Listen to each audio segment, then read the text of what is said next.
우리 오늘은 나훔입니다. 나훔 1장, 그동안에 서론 부분만 쭉 했는데 오늘 본문을 좀 읽으면서 말씀을 드리도록 하겠습니다.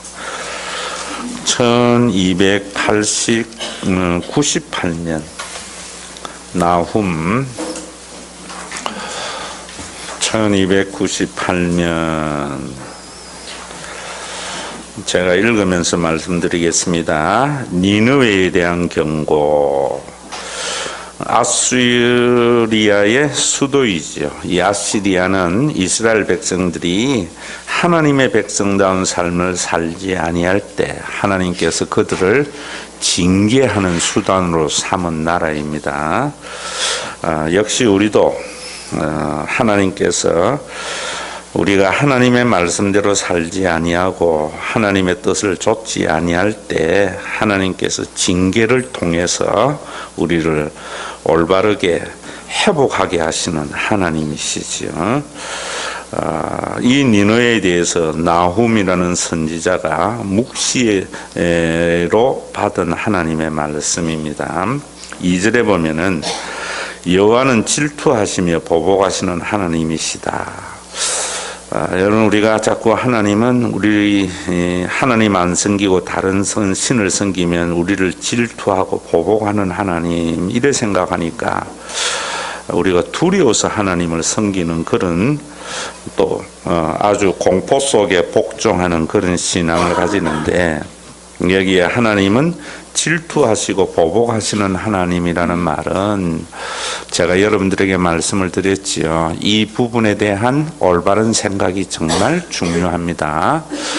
마치 신천지에 빠져서 언제 한번 TV에서 방영된 적이 있어요. 엄마를 아줌마라 그래요. 그러니까 이만희에 대해서 그 엄마가 질투를 해서 신천지 본부에서 1인 시위를 딸이 집에 돌아올 때까지, 죽을 때까지 하겠다고. 그 엄마가 이만희에 대해서 질투하는 것과 같이 우리가 하나님만을 섬겨야 되는데 우리가 세상에 헛된 것을 섬길 때 그 헛된 이면에는 사탄이 있거든요. 그 사탄에 대한 질투예요. 또 그것을 하나님은 보복하시는 하나님이십니다. 그래서 그 뒤에 보면 여러분, 이런 하나님을 알게 될 때 그 하나님의 사랑이 우리에게 얼마나 큰가 하는 것을 알게 되는 것 같아요. 그래서 성경을 통해서 우리가 우리를 사랑하시는 하나님을 우리가 알아야 되는데 자꾸만 인간의 어떤 질투와 같이 자기에게 매이는 그런 하나님을 말씀을 많이 하는 것 같아요. 그 다음에 보면은 진노하시되 자기를 거스리는 자에게 여호와는 보복하시며 자기를 대적하는 자에게 진노를 품으신다. 자기를 거스린다라고 이야기하니까 그저 여러분 좀 우리가 이런 부분에서는 좀 올바로 가져야 될 것 같아요. 목사님의 말씀에 순종하는 건 좋은데 과연 그 목사님의 말씀이 하나님의 말씀인가? 종교적인 어떤 목적을 이루는 데에 거스리는 것을 하나님의 이름을 가지고 거슬려서 보복한다, 진노한다 이래버리면은 종교적인 목적은 이루어요. 제가 여러분들에게 하나님을 거스린다라는 것도 그 전에 지난 시간에 사무엘상 2장을 통해서 말씀드렸지요. 우리가 하나님이 알지 못해서 엘리의 제사장들이 제사를 멸시한다 이랬을 때에 그 제사도 우리가 예배를 등한시하고 예배를 무시한다, 종교적인 어떤 예전을 가지고 그래버리면 정말 종교적인 목적은 이루는데 예수 그리스도의 구원이 우리 속에 참 나타나기 힘들어요. 하나님을 알지 못해서 제사를 멸시한다. 제사는 뭐냐면은 예수 그리스도의 십자가의 구원, 제사의 목적은 우리의 가로막힌 죄의 문제를 해결해서 하나님이 우리 아바바지가 되심, 그리고 우리 모두에게 성령을 보내서 영원한 가족이 되게 하신 것. 그러면 당연히 제사를 멸시하는 것은 하나님이 아버지 노릇해 주시는 것을 무시하는 것, 내가 내 인생의 주인이 되어서 살려고 하는 것, 이게 제사를 멸시하는 거예요. 그저 예배 시간에 넥타이 안 맸다고 진노하시는 그런 하나님이 아니다 이 말이에요. 예배 시간에 열심히 일을 해서 잠시 와서 조는 사람을 책망하는 하나님, 저는 사실 그런 하나님 별로 믿고 싶지 않아요. 피곤해서 졸면은 이해해주고 안쓰러워하는 하나님을 믿어야지. 그리고 여러분, 성령을 보내서 영원한 가족을 만드신 것, 제사의 결과이거든요. 그래서 여러분들이 교회에 다니면서 옆에 있는 교인을 내 경쟁의 대상이라든지 또 미움의 대상으로 삼는 것이 제사를 멸시하는 거예요. 옆에 교인들을 내가 좀 싫어하고 성향이 다른 교인들로차도 내 자녀와 같이, 내 가족과 같이 보는 것, 그것이 제사를 멸시하지 않는 것이거든요. 이스라엘 백성들이 지금 뭐 했는가 하면 자기를 거스리는 자에게 하나님께서 그런다. 이스라엘 백성들이 하나님의 그 구원을 멸시한 거예요. 그래서 가진 사람은 가지지 못한 사람을 무시하고 또 없는 사람은 있는 사람에게 질투하고, 이런 모습에서 하나님이 지금 화가 난 거거든요. 여러분, 우리가 부모도 그렇잖아요. 자식들이 서로 사랑하지 않을 때 화가 나는 거지요. 똑같은 거예요. 그래서 그렇지만은 3절에 보면 여호와는 노하기를 더디하시고 권능이 크시며 벌을 받을 자를 결코 내버려 두지 아니하시느니라. 여호와의 길은 해오리 바람과 광풍에 있고 구름은 그의 발에 티끌이로다. 여러분, 우리가 하나님께서는 노하기를 더디하시고 권능이 크시며 벌 받을 자를 결코 내버려 두지 않는다.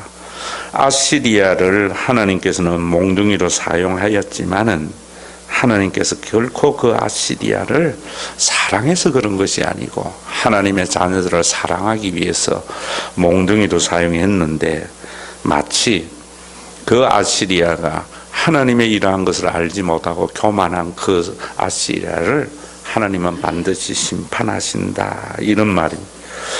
그는 바다를 꾸짖어 그것을 말리시며 모든 강을 말리시나니 바산과 갈멜이 곡하며 레바논의 꽃이 시드는도다. 그로 말미암아 산들이 진동하며 작은 산들이 높고 그 앞에서는 땅 곧 세계와 그 가운데 있는 모든 것들이 솟아오르는도다. 어느 것도 하나님의 심판 앞에 감히 대항할 것이 없다, 이런 말로 여러분 받아들여야 되겠지. 하나님의 권능과 주권은 완전하시다. 그래서 누가 능히 그의 진노 앞에 서면 누가 능히 그의 진노를 감당하랴. 그의 진노가 불처럼 쏟아지니 그로 말미암아 바위들이 깨지는도다. 그렇게 크게 보이는 아시리아를 두려워하지 말라, 이런 말입니다.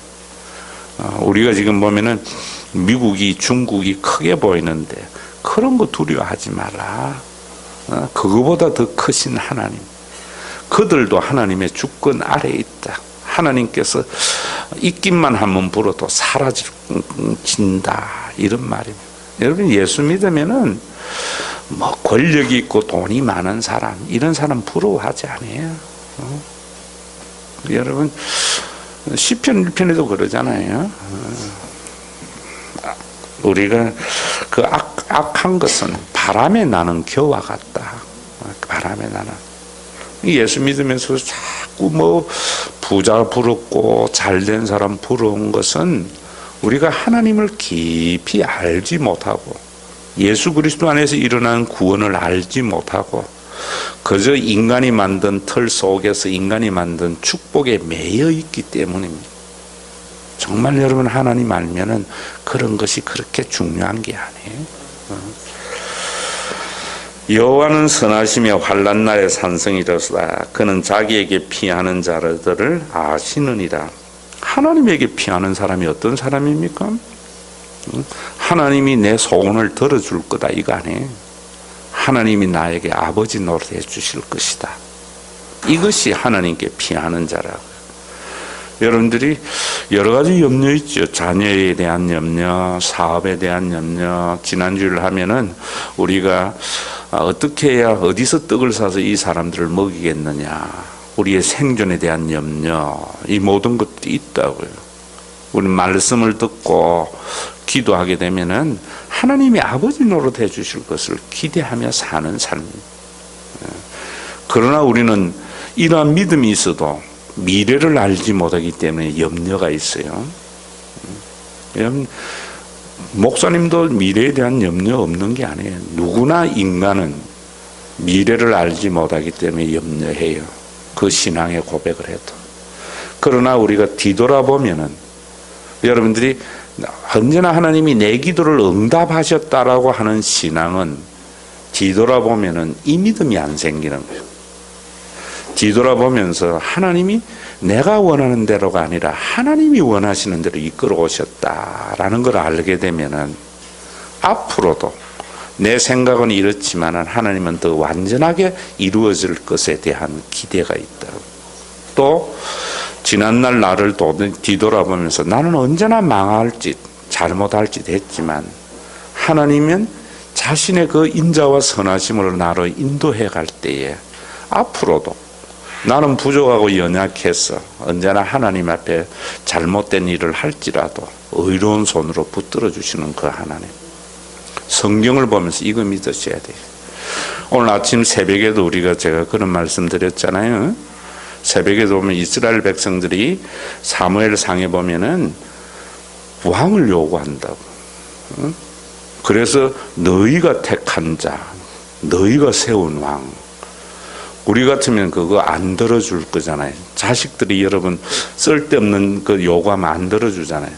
저는 우리 하나님은 이스라엘 백성들이 그 잘못된 왕을 요구하는데도 하나님은 들어주셔요. 왜?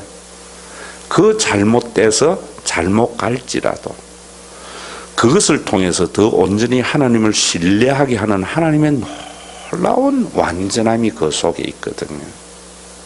그거 깨달을 때에 우리는 하나님의 말씀에 순종하는 자가 되는 것 같아요.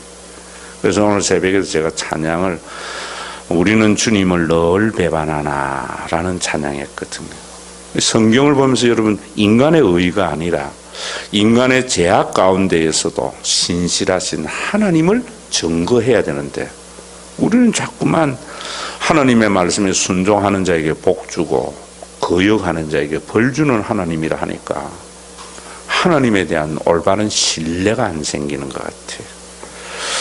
여러분 부모님에게도 그렇잖아요. 내가 언제나 어릴 때에는 부모에게 채권자가 되어서 내 낳았으면 책임져야죠. 내가 이만큼 했으면 엄마 잘해줘야지. 이런 생각이지만 나중에 진짜 부모님의 말씀과 뜻에 순종할 때는 어떻게 됩니까? 나는 언제나 엄마에게 실망시키고 잘못했지만 그를 나를 거두어 주신 부모님을 아는 순간 부모님의 말씀에 순종하는 자가 되잖아요. 성경에서도 마찬가지입니다. 이스라엘 백성들은 분명히 왕을 요구하는 것은 잘못된 거지만 그 잘못된 요구를 하나님은 들어주시면서 고통당할 때 그 고통에서 구원해 주시는 그 하나님을 볼 때 하나님의 말씀대로 사는 것이 얼마나 귀하고 하나님의 뜻을 좇는 것이 얼마나 중요한가 하는 것을 알게 되겠죠. 그래서 우리가 하나님의 은혜라는 것은 받을 자격 없는 자에게 아무런 대가를 바라지 않고 모든 것을 내어주시는 하나님. 그런데 저는 방송 설교를 들어보면 받을 자격 없는 자에게 베풀어 주시는 하나님이 아니라 자꾸만 받을 자격이 있는 자에게 베풀어 주시는 하나님을 말씀하니까 말은 은혜라고 하면서 자기 의만 강화시키는 것 같아요. 오늘도 여러분들이 이곳에 와서 정말 이 아시리아 속에서 이스라엘 백성들이 아무런 받을 자격 없는 정말 쓸모없는 자에게 하나님은 질투하셔서 아시리아 더 악한 자를 들어서 하나님은 그들을 징계하시는, 그러면서도 그들을 회복해 하시는 그 하나님을 여러분들이 보셔야 된다. 그럴 때 하나님을 따르는 것이 되겠죠. 왕을 요구하는 것이 왜 요구했습니까? 이스라엘 백성들이 하나님에게 피하지 않고 하나님을 거역하는 것은 왜 해요? 남들 위에 군림하려고 하기 때문에, 더 많은 소비의 즐거움으로 살려고 하기 때문에, 물질을 내 생명의 안전의 수단으로 삼으려고 하는 것 때문입니다. 그래서 왕을 요구한다고요. 여러분, 우리가 대통령을 뽑을 때에도 어떤 사람 뽑아요? 우리를 잘 살게 해주는 사람. 잘 살게 해준다는 그 마음 깊은 곳에 뭐 있어요?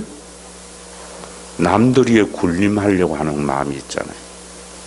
그런 사람 뽑는데 성경의 말씀대로 그런 대통령은 우리를 섬기는 자가 아니라 우리를 이용하는 자죠. 저도 언젠가는 은퇴하겠지만은, 여러분, 목사님 은퇴할 때에 여러분들이 새로운 목사님을 청빙하는 기준이 뭐예요? 우리 교회 부흥시킬 사람, 왕을 뽑는 것 같아요. 우리 교회 부흥시키는 게 뭐예요? 다른 교회에 우리가 군림하고 나타내려고 하는 거예요. 그러나 왕정이 아닌 모세와 아론을 보세요. 오늘도 사무엘상에 했는데 모세와 아론은 왕이 아니었다고요. 모세는 보세요. 이스라엘 백성들을 잘 살게 하려고 하는 군림하는 왕이 아니었어요. 백성을 섬기는 왕이었죠. 자기가 통치하는 자가 아니었어요. 문제가 생길 때마다 하나님 앞에 엎드려서, 하나님, 내가 이 백성 낳았습니까? 차라리 나의 생명을 거두어 가소서. 그런 왕 봤습니까? 그런 목사님 보셨어요? 그런 분이 누구예요? 자식이 한만 잘못돼도 자식 탓하지 않고 내 탓하는 게 엄마예요. 엄마예요. 그래서 부모와 같은 마음을 가진 자여야 된다.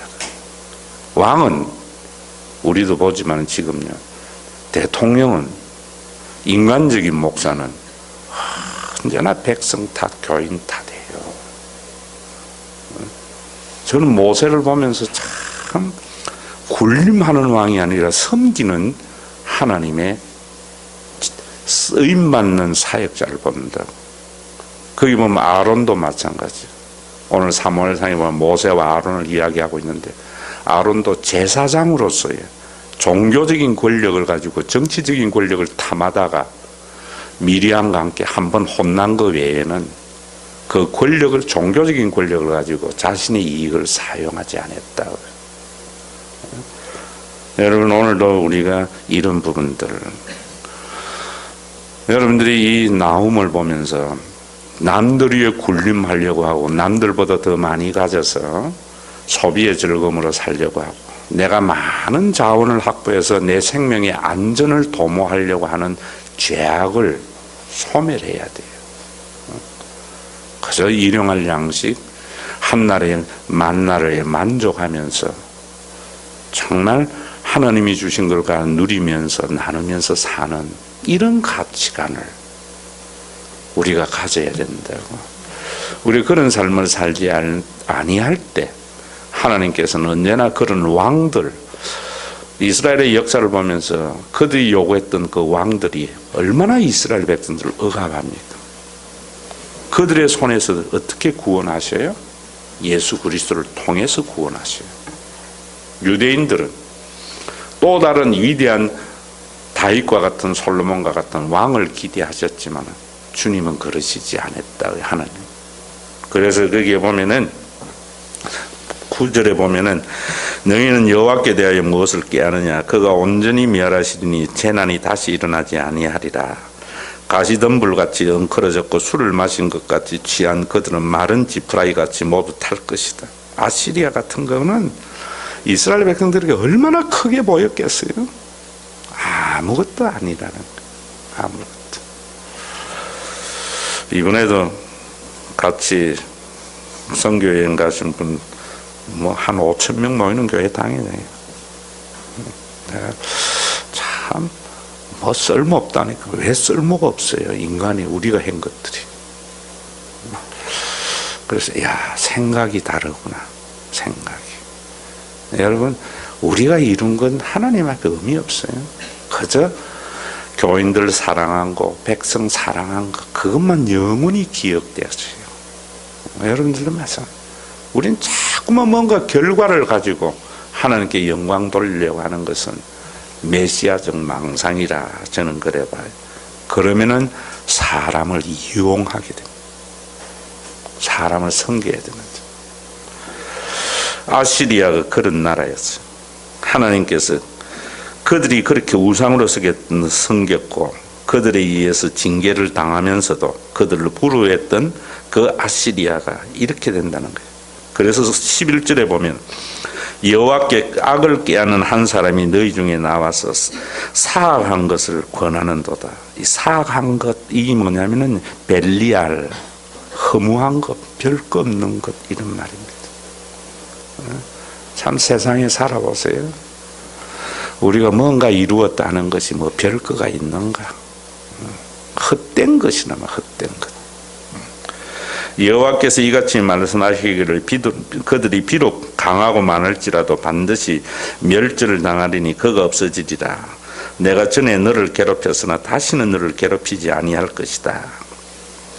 하나님께서는 그 아시리아가 반드시 없어지고 그 아시리아를 통해서 너를 징계하고 때렸지만은 다시는 이제는 이런 일이 일어나지 않아야 할 거다. 그러니까 이런 말씀을 보면서 다윗의 번영을 구하는 그들에게 다윗의 번영이 아님을 우리는 알잖아요. 유대교는 아직까지도 다윗 시대의 재현을 통해서 하나님께서 이스라엘에게 복을 주신다.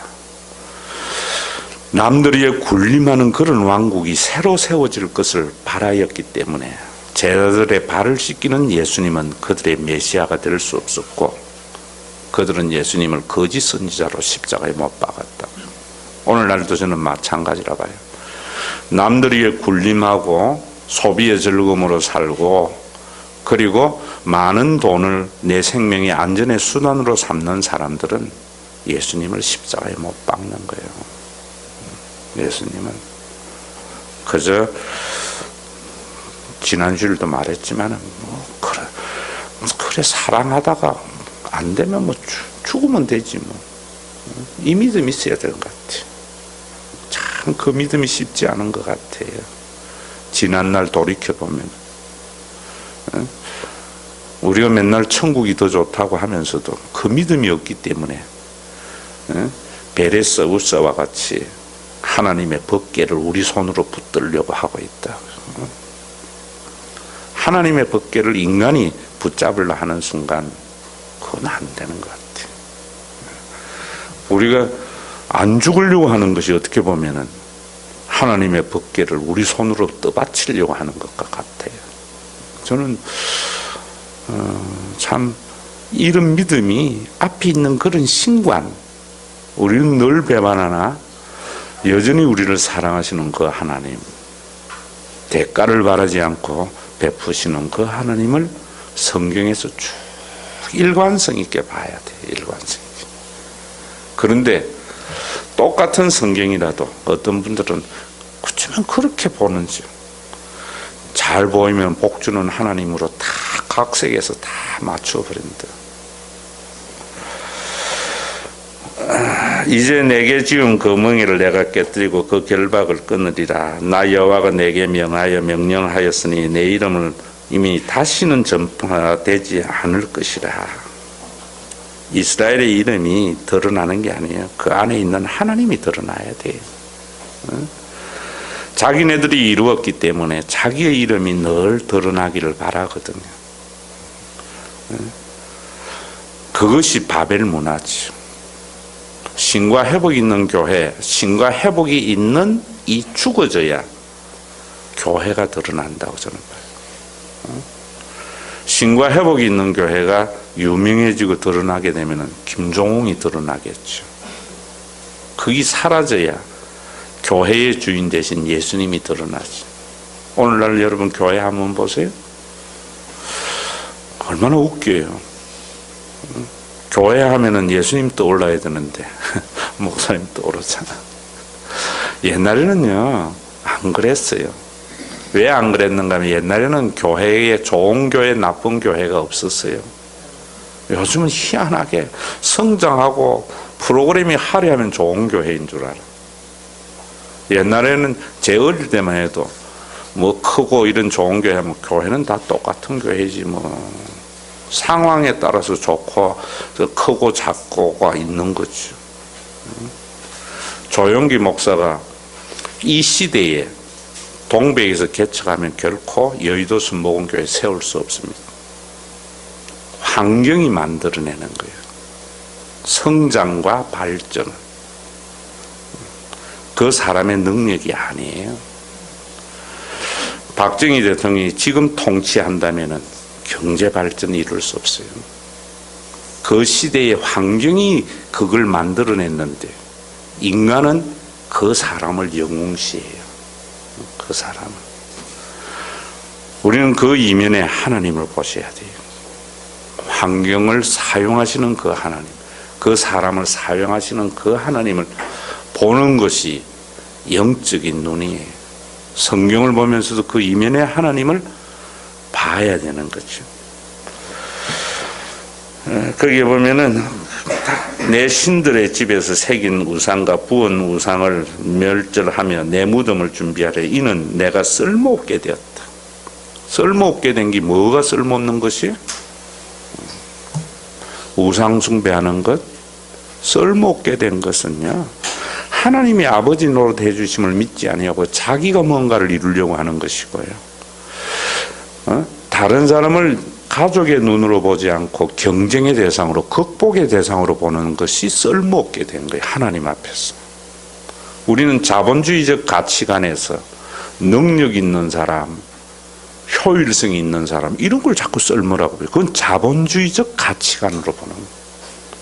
하나님의 나라의 가치는 그렇지 않죠. 그래서 우리가 참 언젠간 여러분들 동영상 하나 보여드릴 거예요.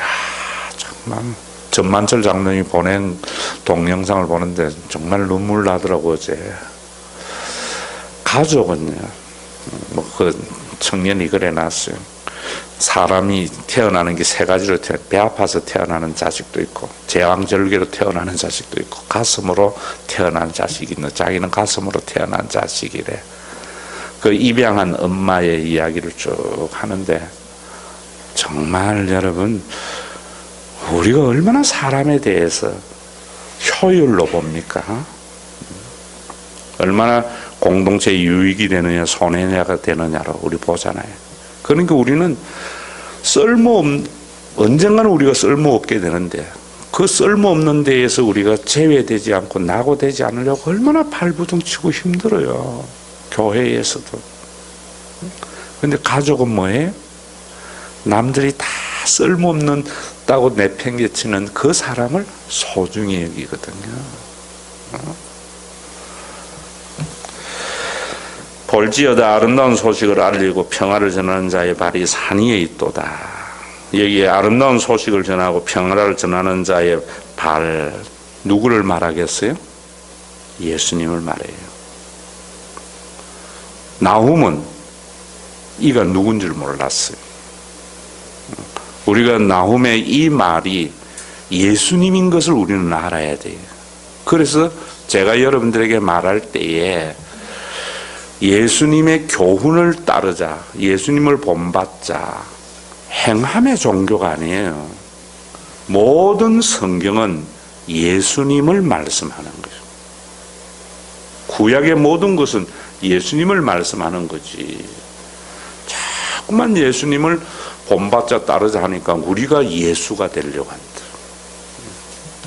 여기 아름다운 소식을 그래서 우리는 아름다운 소식을 전하고 평화를 전하는 자의 발이 돼야 돼. 그래서 전도해야 돼. 우리 교회 이름 나타내야 돼. 그래야 하나님 복 줘. 딱 이래 가게 돼가 있어요. 세팅하면. 여기 보면 여러분 정말 앞에서 이야기한 대로 굴림하고 생명의 안전을 돈에 두고 소비의 즐거움으로 살려고 하는 그런 왕을 요구하는 우리의 마음. 그래서 여기 이 아름다운 하나님께서는 아시리를 멸하고 다시 이스라엘이 세계를 지배하는 나라가 될 것을 기대했던 것이 유대교거든요. 그들은 예수님을 죽였어요. 오늘날도 마찬가지입니다. 예수님을 통해서 우리가 남들보다 더 많은 것을 소유하고 군림하려고 하는 자리에 올라가면은 아무리 기독교회 다녀도 유대교예요. 유대교. 기독교는 그 나훔이 이야기했던 그 아름다운 소식을 알리고 평화에 전하는 발이 예수님인 것을 우리가 아셔야 돼요. 정말 여러분 아름다운 소식이 뭡니까? 예수 그리스도가 하나님의 아버지 노릇해 주심으로 말미암아 많은 것을 쌓아두지 않고 청년의 눈물을 가지고 투자하는 것, 그게 아름다운 소식이에요. 평화의 발을 평화를 전하는 게 뭐겠어요? 다른 사람을 경쟁의 대상으로 삼지 아니하고 다른 사람을 섬김의 대상으로 삼는 것, 다른 사람을 극복의 대상으로 삼지 않고 섬김의 대상으로 삼는 것, 거기에 평화가 있는 거예요. 어떻게 해서 이루어집니까? 예수 그리스도가 이루신 그 구원을 하나님이 아버지 노릇해 주실 것과 성령을 보내어 주어서 우리 모두가 영원한 가족이 된 것을 받아들이는 믿음을 가지고 있는 자들, 이런 사람들은 그 하나님을 어떤 하나님으로 믿어요? 우리는 늘 주님을 배반하지만은 주 예수는 우리를 버리지 않고 함께 하시는 그 하나님을 믿는 믿음이에요. 성경 한번 보세요. 이스라엘의 잘못된 요구를 하나님은 들어주세요. 그래서 그들의 요구로 인하여 죽도록 고생할 때에 예수 그리스도를 통하여 완벽한 하나님의 구원을 이루어 가시는 그 하나님. 하나님 앞에 여러분들이 쓸모있는 자가 되려고 하지 마세요. 쓸모없는 내 자신을 발견하는 자가 되어져야 돼요. 뭔가 여러분들을 기여하려고 하고 내가 뭔가를 좀 하려고 하는 이런 마음 하나님 앞에 사라져요. 하나님만이 하시는 것. 그게 은혜예요. 말로만 하나님의 은혜라 하지 말고. 정말 오늘 새벽에도 좀 보면서 참 왕을 요구하는 이스라엘 백성들에게 그 왕은 너희를 결코 섬기는 자가 아니고 너희의 자녀들을 전쟁터에 내보내는 자고 세금을 거두는 데 사용하는 이런 자이지만 하나님은 그들의 요구를 들어주세요. 그래서 그들의 요구대로 죽도록 고생하다가 나중에 우리가 깨닫는 게 뭐냐면은 그런 우리의 헛된 요구도 들어주셨던 그 하나님의 은혜를 아는 순간 하나님이 하시는 말씀대로 사랑하며 섬기라는 말을 비로소 순종하게 되는 것 같아요. 순종하게.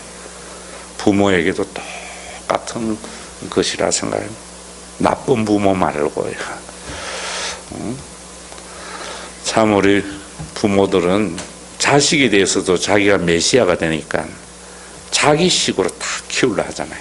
의왕 속의 자녀로 만들어버리고 헬리콥터 자녀로 만들어버린다.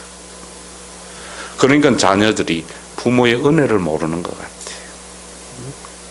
예전의 부모님들은 자녀들이 자행자지, 자기가 원하는 대로 해나가도 그것을 옆에서 지켜보시면서 돌아오기를 바랬던 그 부모의 마음. 그래서 죽도록 탕자와 같이 고생했다가 나중에 그 마음을 알았던 그런 나를 거두어주는 부모를 아는 순간 내가 부모님에게 참 잘못했구나 하는 순간 부모님의 말씀에 순종하는 자가 되는 거지. 오늘도 여러분이 아시리를 통하여 징계하는 하나님을 보면서 하나님 말씀 안 들으면 하나님이 징계하셔. 이래서 공포 속에 하나님을 섬기는 자가 아니라 언제나 우리는 주님을 배반하지만 내 주 예수 여전히 날 부르사 그 참되신 사랑을 베푸시는 그 하나님을 여러분들이 아셔서 주님을 따르며 오늘도 우리를 위하여 빌고 계시는 주님을 볼 수 있는 눈이 이 나옴을 통해서 여러분들이 받아들여지기를 바랍니다.